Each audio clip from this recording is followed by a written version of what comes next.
दोस्तों, जैसा कि आपको पता चला होगा कि कल एक बेहद ही दुखद खबर हमारे बीच निकलकर सामने आई। दरअसल राजस्थान के बाड़मेर में भारतीय वायुसेना का एक MiG-21 फाइटर जेट क्रैश हो गया और विमान में बैठे दोनों ही पायलट शहीद हो गए। ये बेहद दुखद घटना थी। जैसे ही MiG-21 फाइटर जेट के क्रैश होने की खबर सामने आई, चारों तरफ दुख का माहौल बन गया। लेकिन लोगों के बीच में एक आक्रोश भी था कि आखिर भारतीय वायुसेना इतने पुराने विमानों को इस्तेमाल ही क्यों करती है, जिससे आए दिन हादसे होते रहते हैं और हम हमारे वीर पायलटों की कुर्बानी देते रहते हैं। देर से ही सही, लेकिन अब एक अच्छा फैसला लिया गया है और वह यह है कि अब भारतीय वायुसेना सारे MiG-21 लड़ाकू विमानों को 2025 तक रिटायर कर देगी। MiG-21 लड़ाकू विमानों से हमने हमारे कई अच्छे पायलटों को खोया है और ये विमान काफी ज्यादा पुराने हो चुके हैं। अपने समय पर MiG-21 एक काफी अच्छा फाइटर जेट हुआ करता था और इसने भारतीय वायुसेना की सेवा में काफी अच्छे कार्य भी करके दिखाए हैं। लेकिन हर चीज का एक अंत होता है और अब वह समय आ चुका है कि MiG-21 फाइटर जेट को रिटायर किया जाए और इनकी जगह पर नए और सक्षम फाइटर जेट को लाया जाए, जिसमें सबसे अच्छा ऑप्शन हमारे पास स्वदेशी रूप से ही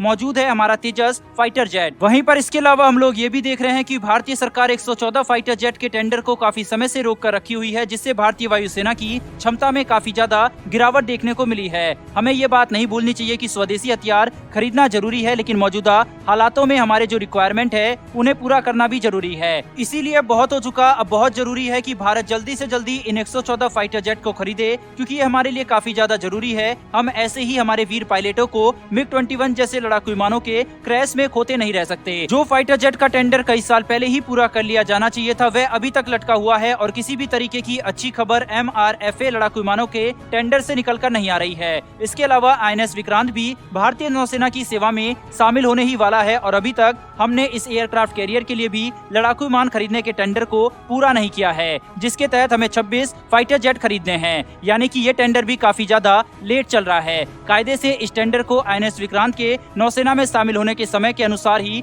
कर लिया जाना चाहिए था, ताकि जब विक्रांत नौसेना में शामिल होता तब हमारे पास इसके ऊपर से उड़ाने के लिए सक्षम और नए फाइटर जेट होते। लेकिन बदकिस्मती से भारतीय वायुसेना और नौसेना दोनों को ही फाइटर जेट नहीं मिल पाए और हमारी क्षमता लगातार गिरती जा रही है। इन दुखद और निराशजनक खबर के बाद आज कुछ अच्छी खबर भी निकलकर सामने आई है, तो चलिए इन खबरों को भी जानते हैं। जहां पर पहली खबर भारतीय नौसेना के TED BF लड़ाकू विमान से जुड़ी हुई है, वहीं पर दूसरी खबर तेजस मार्क 1A से जुड़ी हुई है। दरअसल दोस्तों, जैसा कि आपको पता है कि भारतीय नौसेना के लिए भारत एक नए फाइटर जेट को बना रहा है, जिसका नाम TED BF है। इस प्रोजेक्ट के तहत हम लोग ऐसे फाइटर जेट को बनाने वाले हैं जो कि भविष्य में भारतीय नौसेना के सारे एयरक्राफ्ट कैरियर के ऊपर से ऑपरेट होंगे और ये सारे फाइटर जेट विमानों को रिप्लेस कर देंगे। वहीं पर इसको लेकर अच्छी खबर यह आई है कि भारतीय नौसेना ने ये साफ शब्दों में कह दिया है कि वो भविष्य में 45 फाइटर जेट ऐसे खरीदने वाली है। यानी कि अगर TED BF फाइटर जेट बनाया जाता है तो भारतीय नौसेना कम से कम 45 फाइटर जेट को खरीदेगी और भविष्य में इससे ज्यादा विमान भी खरीद सकती है। वहीं पर अगली खबर निकल कर आ रही है